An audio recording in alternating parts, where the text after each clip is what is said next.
lesson, not for discussion. We play with drums like shit is percussion. Stay with a hammer like this is construction. Drink too much Henny, might shoot up. Yo, what's good YouTube, man? It's Clutch. You're back out with another video, man. Today's video, I got you guys with the best popper build in NBA 2K23. So pretty much what this build can do is pretty much you're going to be able to set screens pretty good in case you want to run the pick and roll. I know people don't really play like that nowadays, but if you want to, this build could definitely do that. And obviously if you just want to spot up in the corner or the hash, this build will definitely be able to do that.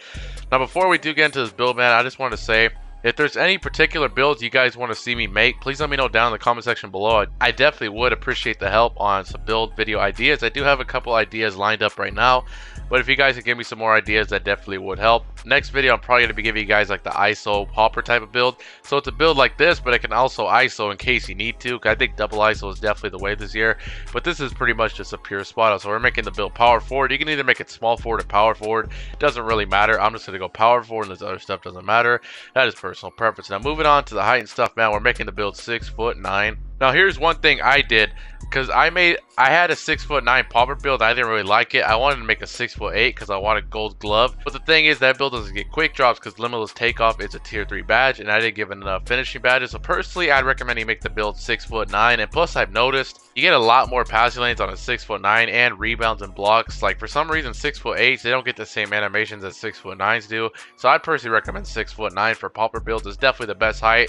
6'10" is not bad, or 6'11" is not bad if you have a good jump shot for that build. Because if you guys didn't know, 6'10" and up players have different jump shots than 6'9" and below. So if you have a good jump shot for taller players, go ahead and make a 6'10" or something. But for personally, most people don't, so I'm gonna make a 6'9". I think 6'9" is still plenty tall enough to guard pretty much anybody on the court. And then 218 pounds, that's where you get your 99 defensive rebound, which obviously gives you your Hall of Fame rebound chaser. And it's a popper build. You definitely want to have your wingspan max. We're maxing out at 7'7", and the body shape obviously doesn't matter. I'm just gonna go build. Now moving on to the attributes, man, make sure you guys do copy it down just like this. Now, finishing definitely is our weakest category, but with this kind of build, it doesn't really matter. Honestly, most of the time, you're going to be spotting up in the corner. Your shooting is more important, but I did give you guys an 86 driving dunk, which, as you guys know, it does give you pro contact dunks, and plus it gives you gold limitless takeoff. That's pretty much all you need. As you guys see, limitless takeoff costs 5 points. Slithery is 2 points. You're just going to run these two badges. That's your 7 points right there. That is pretty much all you need. Gold limitless takeoff is definitely more than enough to take off from pretty far. Get your quick drops and stuff like that. 51 standing dunk. You get all your good dunk animations under the basket dunks. That should be good enough to be able to do under the basket dunks, and this other stuff doesn't really matter. You're pretty much just going to be dunking the ball with this kind of build. But like I said, this is more of a spot up build. You're going to be on the 3-point line most of the time. It's still good to be able to at least dunk the ball sometimes if you need to. An 86 driving dunk is way more than enough to be able to dunk the ball at an efficient rate. Now moving on to shooting, man, we do have a 71 mid-range. Now here's the thing. I know a lot of people don't really shoot mid-ranges nowadays. I put the mid-range up to 71 because I wanted to get 17 shooting badges so you can get your gold catch and shoot, because you have to equip 10 badges in tier 1 and tier 2 before you can even touch any of these tier 3s. And obviously catch and shoot costs 7 badges, so do the math. 10 here, tier 1 and tier 2, plus 7, that's 17. So I want a gold catch and shoot, so I gave us 17 shooting badges. Now if you don't care about the mid-range, honestly you could drop this to the lowest, which I think is what, 66? Yeah, 66. If you don't care about shooting mid-ranges at all, go ahead and drop it to 66, and you can put these other attributes wherever you want. Maybe bump your block up or something. I personally just did it in case you want to shoot mid-ranges, plus I wanted those 17 badge points, so I think that's pretty good. 70 mid-range is definitely more than enough to be able to shoot middies if you have to. And then we have an 81 three-pointer. That's pretty much good enough, like I said. 81 three-pointer does give you gold catch and shoot, which for a spot up will help you out tremendously. Gold catch and shoot paired with claymore gold, you're not going to miss any spot up shots, or at least you shouldn't if you have a good jump shot. I wouldn't recommend corner specialist. Corner specialist isn't really a good badge. You guys can see, I'm pretty sure 2K Labs tested this badge out and they said it's not really worth it. You're better off running things like claymore or catch and shoot. I'm telling you guys, 81 three-pointer is definitely more than enough, especially if you have a good jump shot for that rating. That'll be more than enough to shoot pretty consistently. Now we do have a 57 free throw, which isn't the best, but honestly you'd be surprised. You still can knock down pretty consistently if you have a good free throw and you know the timing of it. The only thing I would recommend, if you want to play rec or something and you want a higher free throw, maybe put your pass accuracy to a 70, and then you can bump this up if you want to. It's really up to you. I made this build more for playing like 2s or 3s, but it really just depends what you're playing. Now moving on to playmaking, man, we have 12 playmaking badges. We do have a 75 pass accuracy, which as you guys do know, it gives you the LeBron James pass style. That's pretty much all you need. 75 is way more than enough to throw pretty good passes in this game. Now, like I was saying, you don't really need 75 on a popper type of build. Honestly, you could go down to 70. It's really up to you. But I just decided to go 75 just so your passes aren't too slow. And if you're playing rec center, it'll definitely help to have the higher pass accuracy. That is your call personally. It's really up to you. I'm going to just go 75 for the LeBron James pass down. Now moving on to the ball handle, man, we have a 70 ball handle. You're probably wondering, why didn't I just go the lowest ball handle?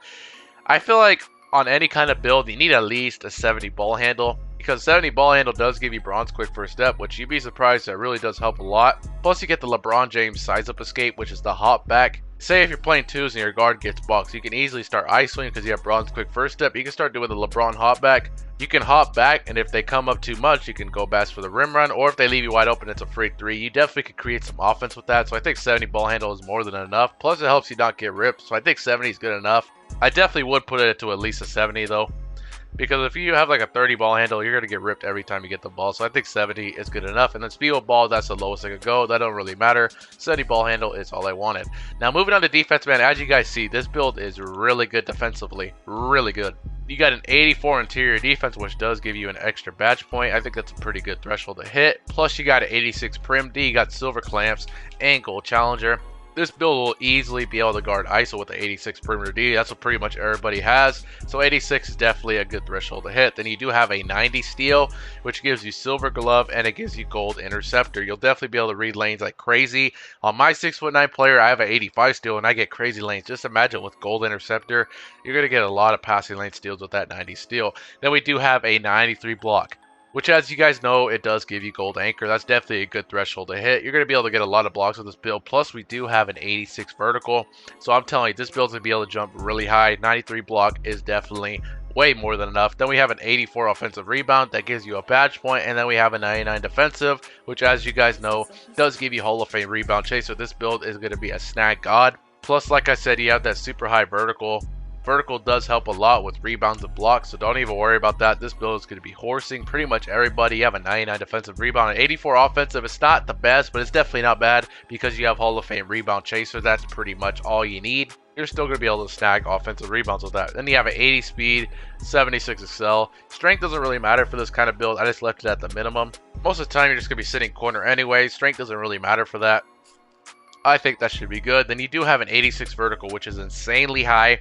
The reason I went 86 is because if you have Gym Rat, it gives you a +4 to all these physical attributes. 86 +4. That is a 90 vertical. 90 vertical on a 6'9" player is insane. This build is going to be flying. I play with people that have 86 verticals, and their player be flying for rebounds and blocks. I'm telling you, 86 vertical is definitely really nice to have. You have a 93 block and 99 rebounding. You're going to fly in for those blocks and those rebounds. I'm telling you, 86 vertical is definitely nice to have. Then you have a 95 stamina. Again, if you have Gym Rat or you do your Gatorade workouts, that's a +4 to all these physicals. 95 +4. It's a 99 stamina. Obviously, you don't need anything higher than that. Now, moving on to takeovers, man, we do get a pretty good variety of takeovers here. We get Sharpshooter, Lockdown, Rim Protector, and Glass Cleaner. Personally, I like to be able to play defense, so I'm going to go Pain Intimidation and Lockdown. If you want to be able to grab some pretty good rebounds, go ahead and throw on Glass Take. I don't think you really need Sharp Take with this build. Personally, I have a good jump shot for this 3-point rating, so I'm more than confident in being able to shoot without Sharp Take. But if you think you need a Sharp Take to help you shoot, go ahead and throw on like Spot Up Precision or something. It's really up to you. If you're a good enough shooter and you don't need Sharp Take, I would recommend you just throw on a Lockdown Takeover. It's really up to you though. At the end of the day, I'm just going to go double defensive takeover. And as you guys see, man, this build is similar to Dave DeBuscher, Jason Tatum, and Draymond Green. It is called a two-way stretch glass cleaner. But that's pretty much the end of the video, man. I hope you guys did enjoy it. Let me know what you guys thought about this build in the comment section below, and I'm out.